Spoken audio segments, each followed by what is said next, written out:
A couple of definitions that we need to take a look at as we get started. AC is the kind of electricity that you use in your house for almost everything. It stands for alternating current.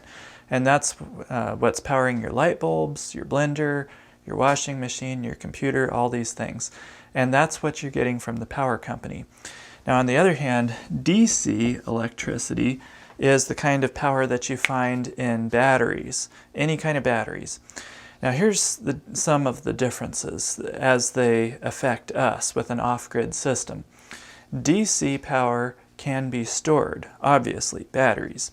AC cannot be stored.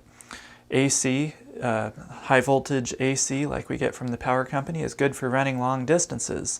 Low voltage DC like we find in our batteries is not good for running long distances. And then the other thing that really affects us is something that I've already kind of alluded to, and that's that almost all of our appliances that we're used to using in our house that we already have are running off of AC. So, as you can probably see, there's some benefits and some disadvantages to each kind, and so we're going to actually use both of these kinds of electricity in our off-grid power system. And I'll show you how. Here's how we're going to do it. Just so we get a quick overview of how this all happens. So with a off-grid power system, there's a number of different ways that you can go about it, but I'm just going to show you the basic skeleton of what are the most common components that you would find in this type of a system. And so the hub of the system is the battery bank, and this is a number of large heavy-duty batteries, and we'll be talking about these in just a little bit. So hang tight on that, but just for now, think of a very, very large, very heavy-duty battery bank. And we have numerous generating sources potentially coming into that battery bank. We could have solar panels running in to the battery bank. And one other component that I could draw in here would be a little box called a charge controller.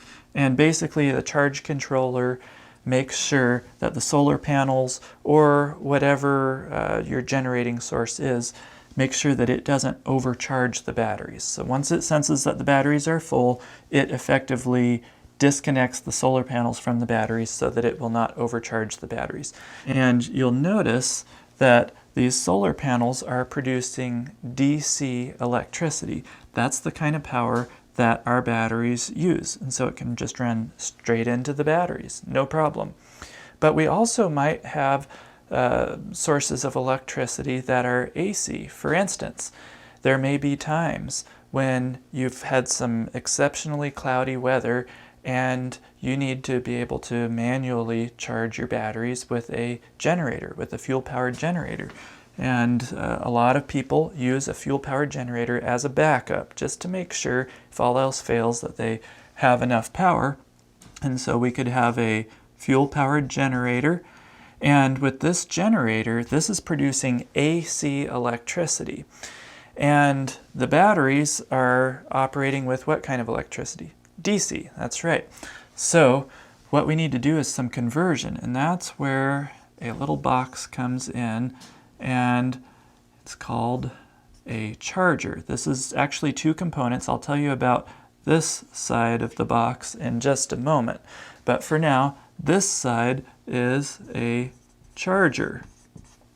And what a charger does, you're familiar with a charger. Basically, it's just taking this AC electricity from the generator, converting it into DC, and using that DC power to charge the batteries up.